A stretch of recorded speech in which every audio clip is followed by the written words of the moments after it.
Aleluia, glória a Deus.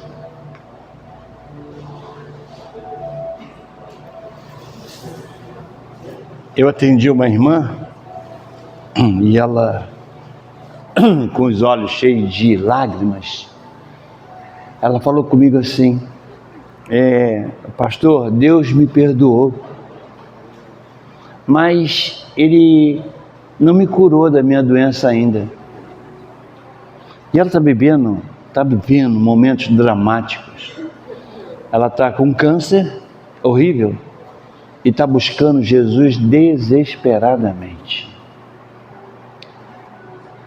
E a minha pergunta é: pode Deus perdoar alguém vivendo os momentos dramáticos de uma fase terminal de um câncer horrível, buscando Ele desesperadamente? Eu sei o seguinte: Deus pode perdoar sim.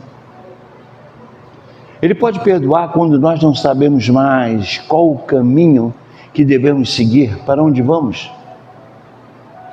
Mas eu te digo que o fato de Deus perdoar significa também a cura do mal. Então você abra a sua Bíblia no livro de Lucas, capítulo 23.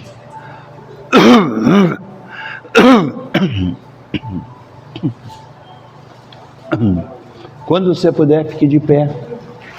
Quando você achar, para que possamos ler em reverência ao nosso Deus.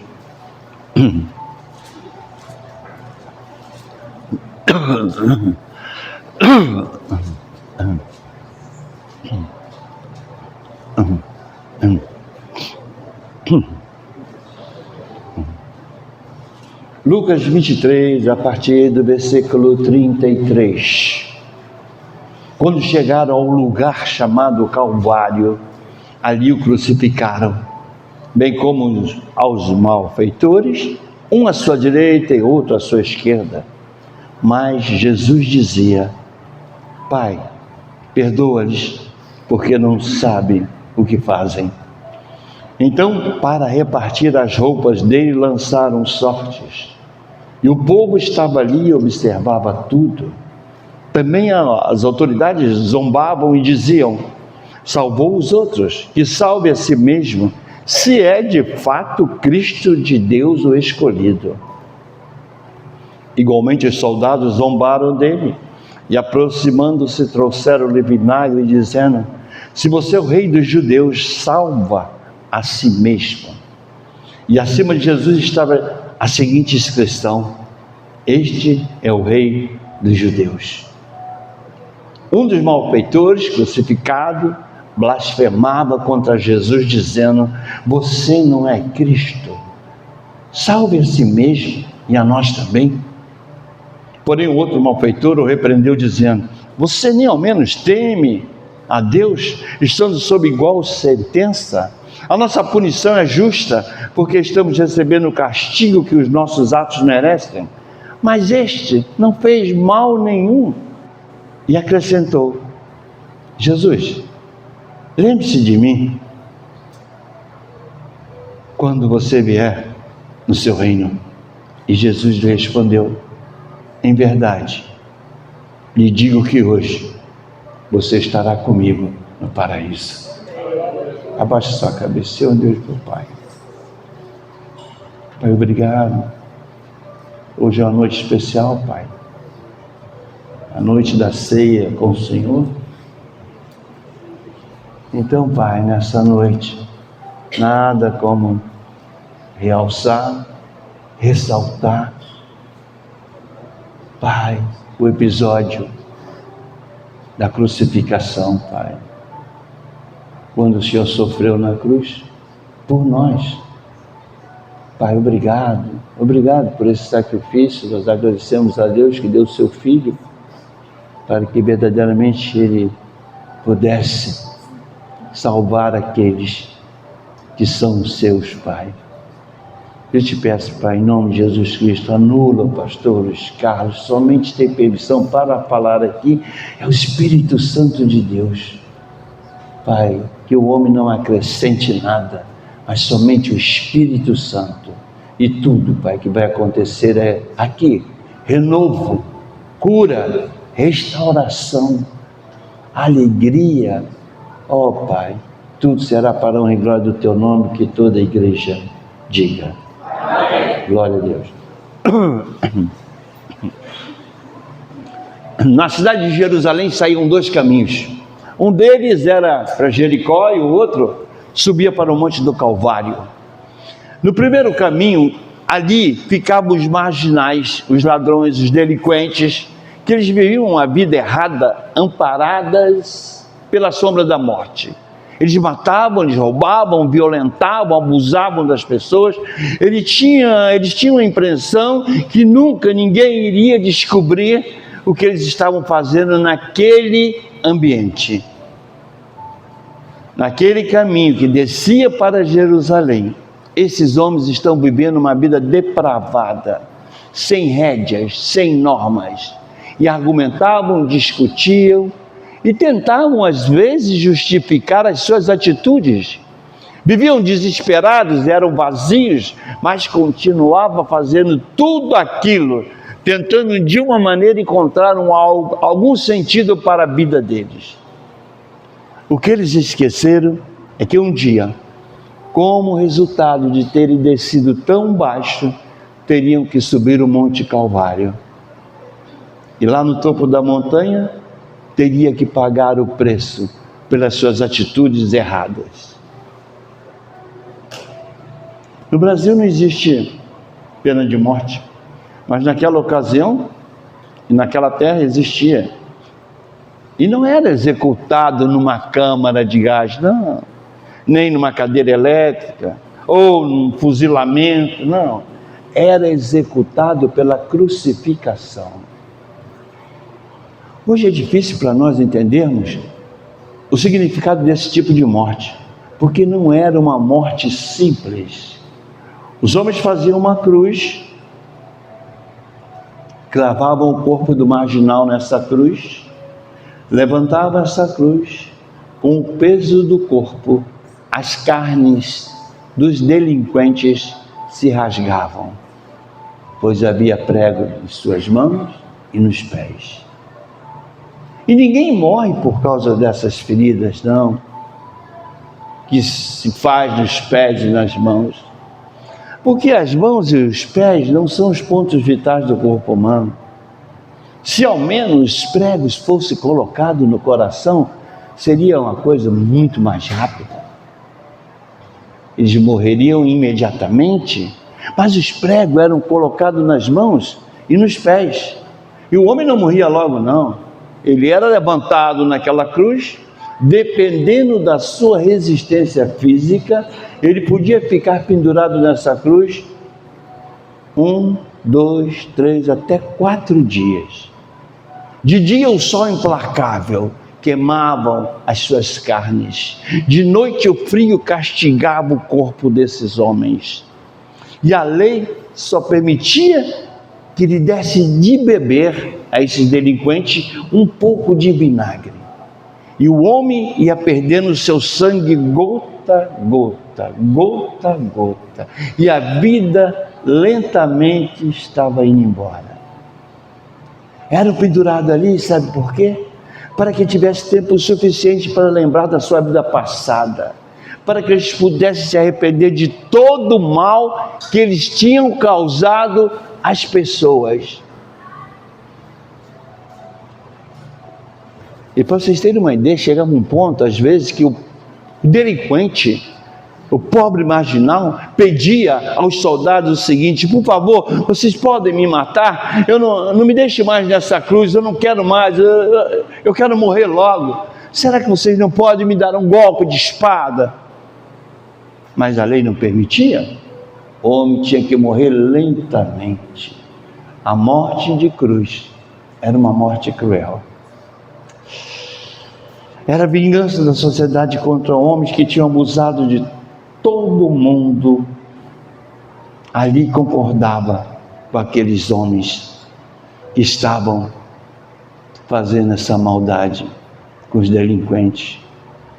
Eles merecem morrer mesmo. Falavam isso. Mas eu quero que você agora viaje comigo lá para o Monte Calvário. Lá no topo desse monte. Eu tenho 3 cruzes. Na cruz do meio, eu tenho Jesus Cristo. Os outros 2, um de cada lado, estão ali porque transgrediram a lei de Roma. O do meio, Jesus, ele está ali porque ele transgrediu a lei dos judeus. Os 2 ao lado estão ali porque quebraram a lei de Deus. O do meio, Jesus, está simplesmente ali porque quebrou a tradição dos homens. Moralismo barato, nunca poderá entender.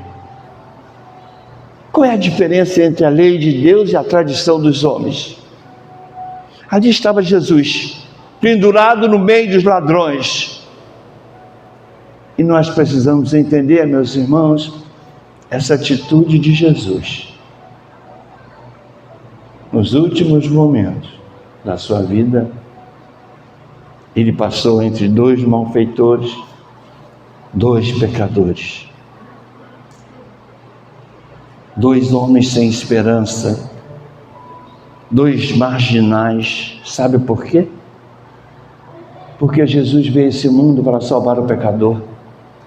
Ele veio a esse mundo para buscar aquele que não tem mais esperança, aquele que não tem para onde ir, aqueles que não têm mais o que fazer com a sua vida, estão completamente desanimados de tudo, aqueles que os seus pais olham e falam: esse não tem mais remédio, ou aqueles que a sociedade diz: não adianta, não tem mais saída para ele não. E ele veio a esse mundo, e durante toda a sua vida aqui, 3 anos de popularidade, só procurando esse tipo de gente. Várias vezes você pode ver na Bíblia o que ele fez em 3 anos de popularidade. Quando ele chegou em Jerusalém, era um dia de festa. E ele foi ao pórtico do templo, perto do tanque de Betesda. Ali estavam os pobres, deficientes, lamentando a triste vida que estavam sofrendo, doença. Aí ele vai ali, porque ele sabia exatamente onde encontrar esse pessoal. Isso é muito bom, nos traz um certo conforto. Ainda mais para as pessoas que vivem uma vida tortuosa. Quem no passado fez coisas assombrosas. E muitas vezes ainda, hoje na igreja, ele ainda tem na sua mente, passando um tormento de culpa, de coisas que fez no passado. E Jesus veio para morrer justamente pelos homens que têm uma história negra. E Jesus morreu, sabe para quê? Para dar para cada um a dignidade e a paz. Agora imagine você no Monte do Calvário. 3 reações diferentes eu tenho ali. 3 reações diferentes dos homens que estavam ali presentes. Um foi incrédulo e criticou Jesus. O outro aceitou Jesus e se arrependeu da vida passada. E a multidão simplesmente olhava, indiferente. E hoje, nesse nosso tempo, existem 3 tipos de pessoas. Aqueles que carregam no coração um sentimento de incredulidade e crítica, gosta de criticar tudo que tem a ver com Jesus Cristo e a religião.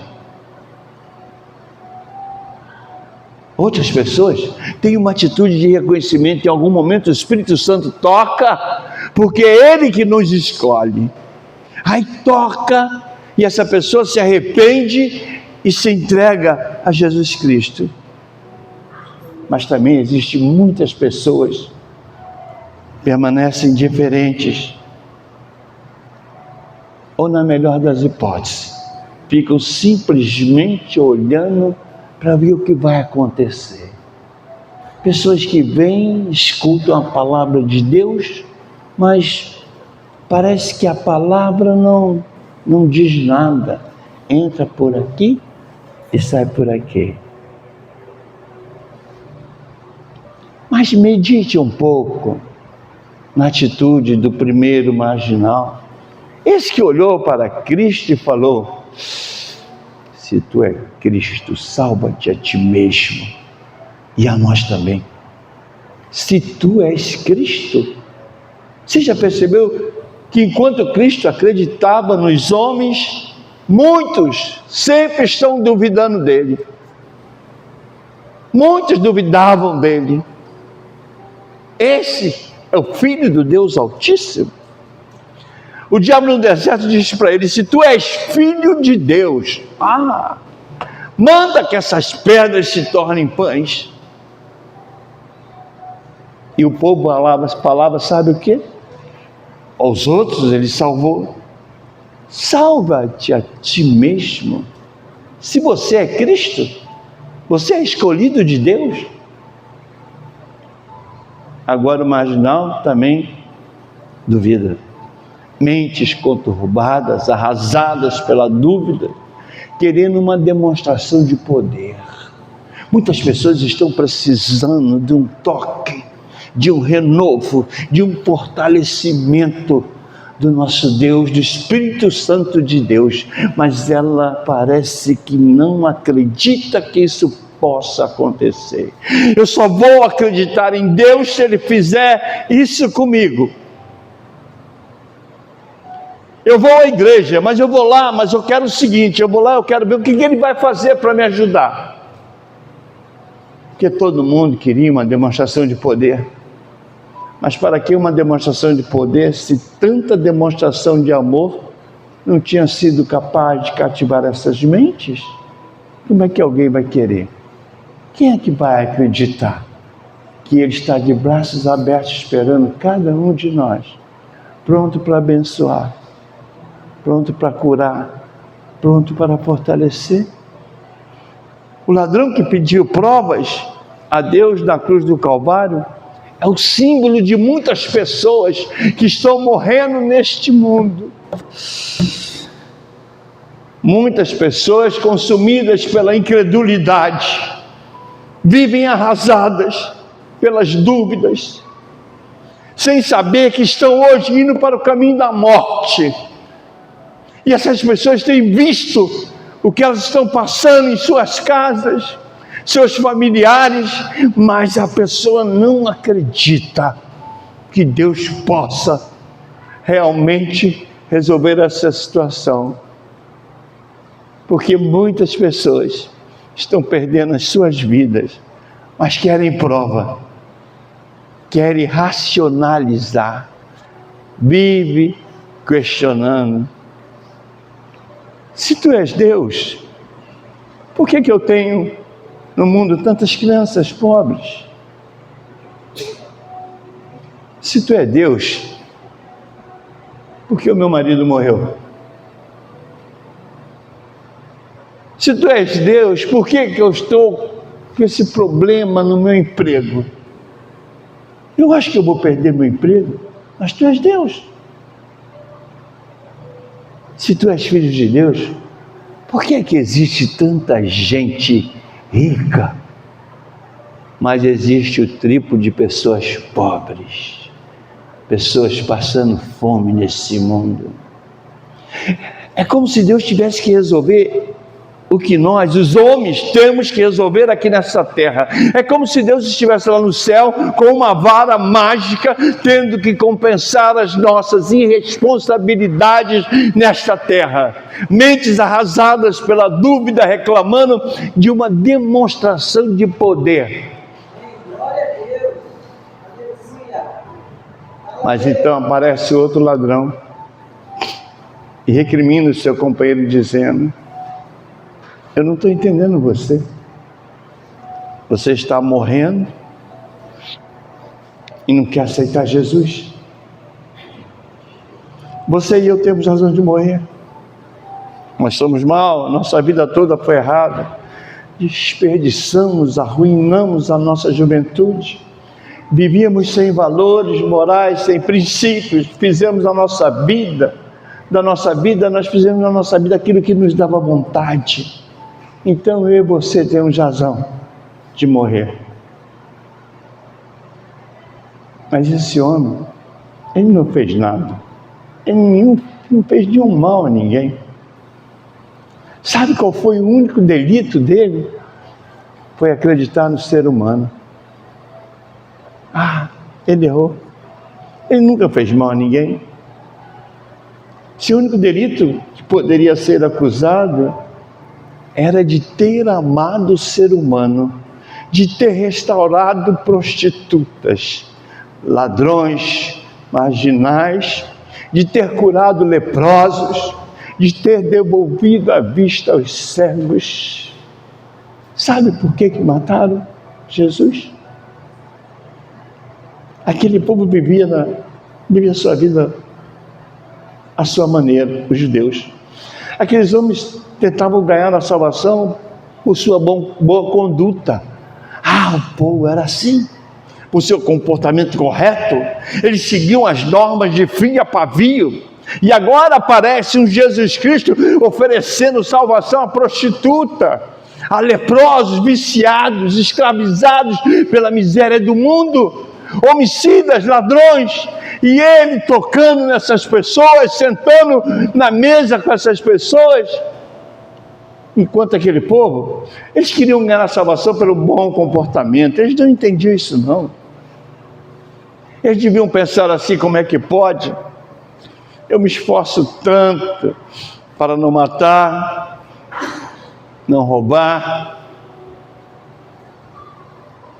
não bebo, faço tudo certinho, e eu vou me salvar juntamente com este homem que viveu a vida toda em pecado, e agora ali está ele falando com Jesus? Isso não é justo. Isso não é justo. Não é justo. Também como não é justo, trazendo para nós pastores, deixar de amar alguém pelo que ele fez no passado, pelo que ele foi, porque muitas igrejas, discriminam. Eu não gosto desse tipo de coisa. Isso não é justo. Só porque se arrependeu no último minuto e ele é salvo. E eles falavam assim: eu vivi a vida toda me dedicando, não faltava nenhuma pregação, estava sempre lá. Como é que agora vou ter a mesma sorte que eles? Era duro para o povo judeu entender isso. Eles não entendiam isso. Mas eles não sabem que Jesus veio para abalar os alicerces de um povo que fundamentava sua salvação em suas boas obras, em sua boa conduta, em seu comportamento. E Deus está nos dizendo que nós temos que ir a Ele como estamos. Somos falhos. A nossa conduta pode estar errada, mas Ele nos ama. Engraçado que Ele ainda deixa a gente chegar aqui para ceiar com Ele, renovando a nossa aliança com Ele. E Ele está dizendo para nós: eu te amo. Eu vivo com você. Creia que eu posso transformar a tua vida. E só pede o quê? Ele só pede uma vida de obediência. É como um resultado da sua comunhão com Ele. Porque quando você ama alguém, você faz tudo para agradar. Mesmo que você esteja vivendo uma vida errada, eu te digo, Ele te ama mesmo assim. E essa noite, mais uma vez, Ele veio para te perdoar. Perdoar os nossos pecados, transformar a nossa vida. Ele não está aqui só para te livrar do passado, fazer você esquecer tudo isso, não. Ele veio para te fazer hoje uma pessoa com estigma de vitória. Ele está te dando um presente hoje, garantindo o seu futuro e a sua salvação. Então, se você chegou aqui hoje triste, abatida, chegou assim, desanimada, né? Porque a vida é isso. Aí fora, nesse mundo, é só isso que a gente tem. É só flecha e dardos do inimigo. Só coisas do maligno para nos atingir, para nos deixar para baixo. E o demônio trabalha para tirar o nosso Pai da nossa mente, como se Ele não pudesse. Mas eu te digo, a última palavra é dele. E a última palavra dele para você é vitória. Não importa como você está vivendo, não importa quem você é, não importa quantas vezes você já tentou sair dessa situação e não conseguiu. Eu quero te dizer que a mensagem de hoje basicamente é isso.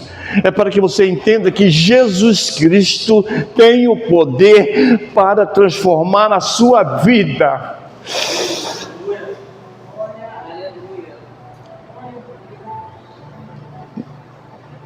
No último minuto da sua vida, Jesus conseguiu conquistar o coração daquele ladrão. Ali na cruz, aquele homem disse assim: Senhor, lembra-te de mim quando entrares no teu reino. Lembra-te de mim. O que havia para lembrar da vida daquele homem? Que passado ele tinha que valesse a pena ser lembrado? Uma vida de crime, de violência, uma vida de escravidão. E não era a primeira vez que esse homem estava vendo Jesus, não. Ele já tinha visto Jesus antes. Quando Jesus iniciou seu ministério, em outra ocasião, esse homem já tinha ouvido falar de Jesus. Deve ter sentido em algum momento o apelo divino. Mas naqueles dias que ele conheceu, ele estava tão cheio de coisas da sua vida que ele não teve tempo para aceitar Jesus. E continuou vivendo como se o mundo nunca fosse acabar e que ele sabia que isso teria... Ele não sabia que isso teria um final tão desastroso. Ele não sabia que o final dele terminaria levando ao topo da montanha para ser pregado como um animal numa cruz. Mas agora, no último momento da sua vida, ele vê Jesus sofrendo e diz: Senhor, eu creio em Ti, apesar de estar morrendo. Esse homem não precisou de nenhuma demonstração de poder. Muitos foram atraídos pelo Cristo na multiplicação dos pães, outros pelo milagre do Mar Vermelho, outros pelas várias curas que ele fez, mas esse homem acreditou num Cristo em agonia. Esse homem foi conquistado pelo amor, não pelo poder. Lembra-te de mim.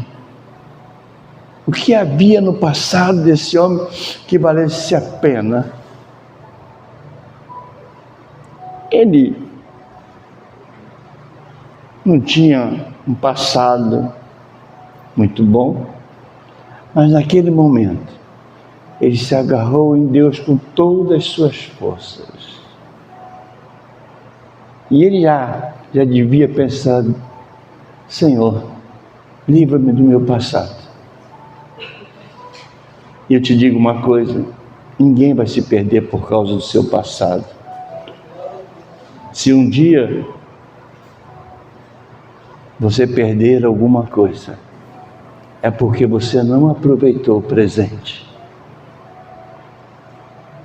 Enquanto o outro bandido zombava dele, pedia provas, criticava, condenava, ele desesperadamente se agarrou em Cristo que sofria e disse: Senhor, lembra-te de mim quando entrares no teu reino.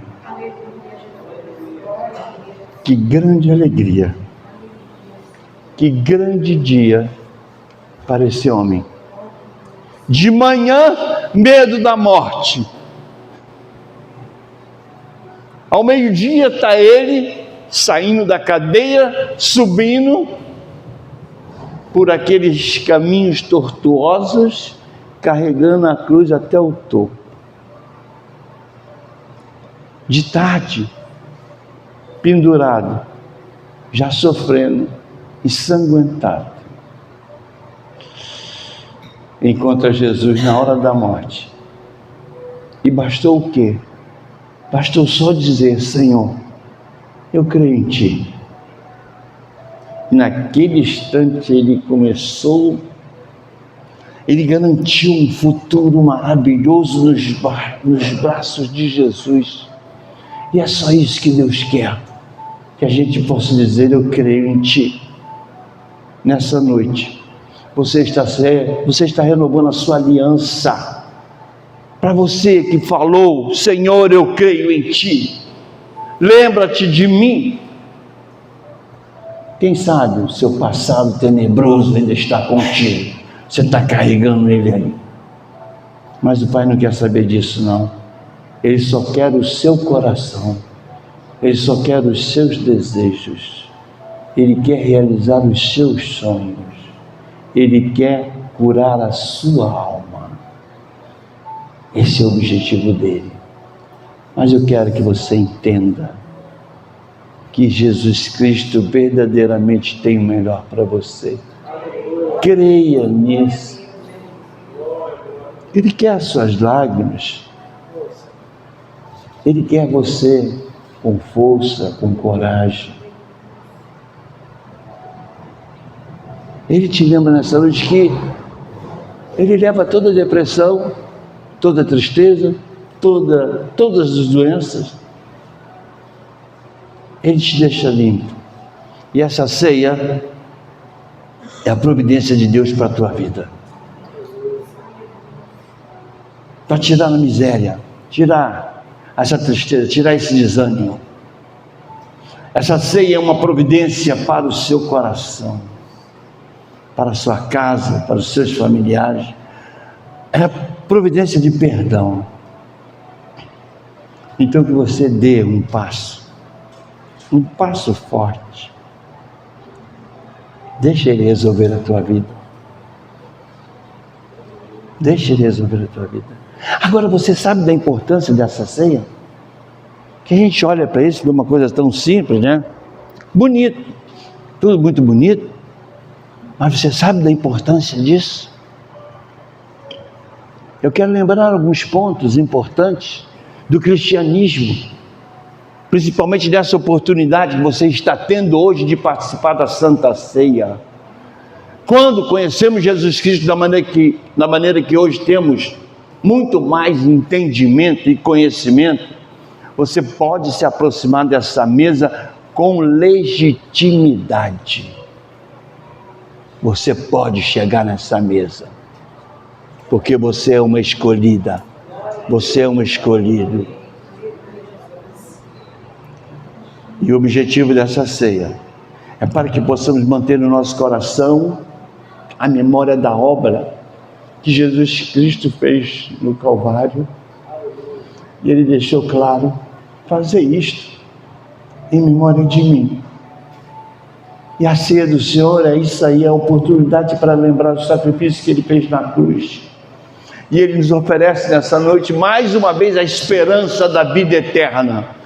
É um momento especial, no qual nós cristãos refletimos sobre o Salvador, sofredor, e que você não esqueça o alto preço que Ele pagou por você. Que às vezes você acha que você não é nada, às vezes você se considera uma pessoa tão pequenininha, mas Ele te valoriza, Ele te honra, Ele te considera um grande presente, e Ele pagou pelos seus pecados. Os símbolos que estão ali é o pão sem fermento, para representar o seu corpo, é o fruto da videira, o suco, para representar o sangue que foi derramado na cruz. Ele não deixou dúvidas sobre a relação desse sacrifício com a nossa salvação. Ele deixou claro em Mateus 26, 28, porque isso é o meu sangue, é o sangue da nova aliança derramado em favor de muitos para a remissão dos pecados. E como acontece? Jesus primeiro orou para agradecer a Deus pelo pão, e todos então participam do pão. Depois ele agradeceu o Senhor pelo cálice, e todos beberam dele. E ele então chamou atenção especial para cada elemento da ceia: o pão e o vinho. É o corpo e o sangue, para você entender a importância da ceia, que muitas pessoas não sabem bem, acha que isso é um evento. Não, olha só a importância que ele tem. O livro de Hebreus é impressionante. Essa semana, se você puder, leia capítulo 3, no versículo 1 ele deixa assim: por isso, santos irmãos, que participais da vocação celestial, considerai atentamente o apóstolo e o sumo sacerdote da nossa confissão, pois ele está presente, é Jesus Cristo. Viaje comigo. Viaje comigo. O que o elemento pão e vinho, corpo e sangue estão nos indicando a lembrar hoje e sempre. Pensando na igreja dos Hebreus, lendo esse versículo, nós podemos dizer o quê? Participamos da vocação celestial. Participamos da vocação celestial. Você pode falar para o teu irmão isso?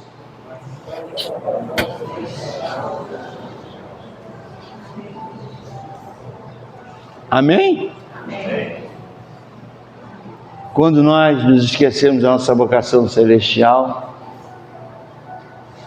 a nossa tendência é perder a fé e considerar a salvação apenas um detalhe sem nenhuma importância. Tem irmão que certa vez me falou: se o evangelho é apenas uma garantia celestial, não me interessa. Eu quero uma bênção, mas já agora. E quando nós nos esquecemos da nossa vocação celestial, nós passamos a viver uma vida de incredulidade, conforme está escrito. Se você puder, no livro de Mateus, capítulo 3. Mateus, capítulo 3.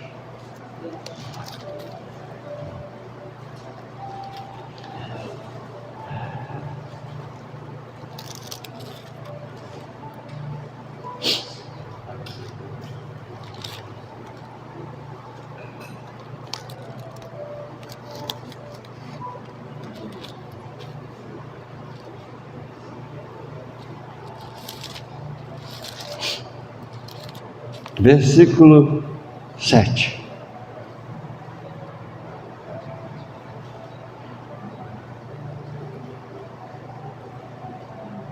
O tema que está escrito na minha Bíblia é o perigo da incredulidade e da desobediência.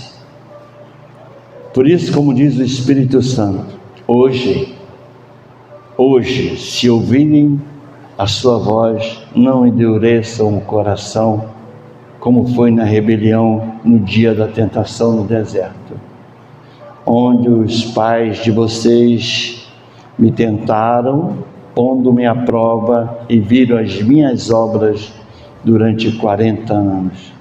Por isso me indignei contra essa geração e disse: o coração deles sempre se afasta de mim, e eles não conheceram os meus caminhos. Então eu jurei, na minha ira não entrarão no meu descanso.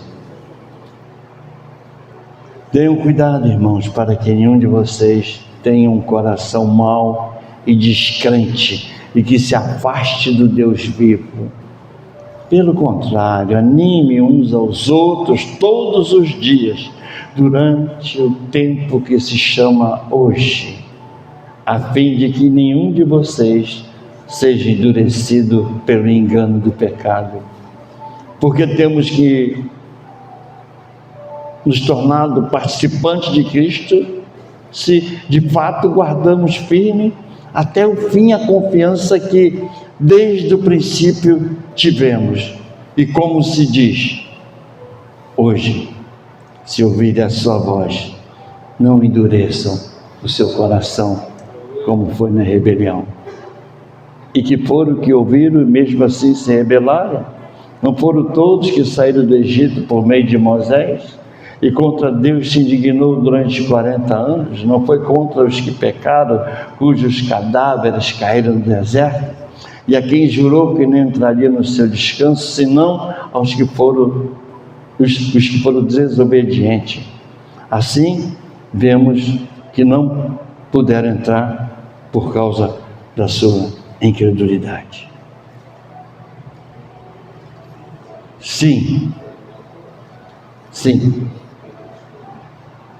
Jesus Cristo é o santo que se santifica. Ele tirou o caminho. E hoje, você está aqui. E Ele é o seu Pai. Temos uma vocação celestial. Nós queremos uma alegria maior, muito maior do que ter dinheiro no banco, carrão na garagem, mansão na praia, campo, não. Vamos suportar a nossa cruz. É isso que eu quero ensinar. Vamos suportar a nossa cruz. Cruz é contradição, é dificuldade, é provação, é carência. Enquanto não atendidas, sanadas e socorridas por Deus. Mas vamos levar também a nossa cruz, não nos esquecendo da nossa vocação celestial. Até por uma coroa trocarmos. Eu quero dizer que é preciso esforço. Mateus diz que desde o dia de João Batista até agora, o reino dos céus é tomado por esforço. E os que se esforçam se apoderam dele. Hebreus 4 diz: esforcemos-nos, pois por entrar naquele descanso, a fim de que ninguém caia, segundo o mesmo exemplo da desobediência. O caminho é estreito. A nossa luta é contra os nossos desejos carnais. O povo de Israel não entrou porque não suportou as tentações de terem alho e cebola no Egito, por terem que enfrentar gigantes. Foram reprovados, pois as dificuldades fizeram ter medo, ficaram cegos do entendimento espiritual, não passaram na prova, não houve alegria, havia incerteza e não tiveram persistência. Que nós possamos nos esforçar no sentido de subjugar a carne, as vontades humanas, suportar a demora entre a cruz e a coroa pois enquanto estamos suportando, Deus está agindo. Como diz aquela palavra, a tristeza pode durar uma noite, mas a alegria vem ao amanhecer. Que você se lembre da onisciência e onipresença de Deus. Muitas vezes nós estamos igual aquele povo desobediente. Muitas vezes somos soberbos, queremos enaltecer a nós mesmos. Aí temos uma falsa espiritualidade, falsa religiosidade, apenas para enganar os parentes e irmãos. E quanto sacrifício de tolo! A palavra de Deus é um bisturi que vai nos desvendar e nos dizer em que precisamos nos corrigir.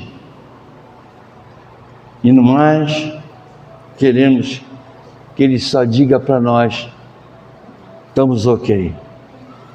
Muitas vezes rejeitamos as mensagens, sermões que tocam as nossas feridas, né? Tem um assunto que é uma coisa que muita gente não gosta, falar de dízimos e ofertas, horrível. Queremos afagos, carícias, esquecemos que Deus é Pai e Ele corrige os seus filhos e filhas. Então, nesse momento importante, vamos participar do corpo e do sangue de Cristo. Em palavras de Deus, nos ordena mudar de rumo, mudar de direção.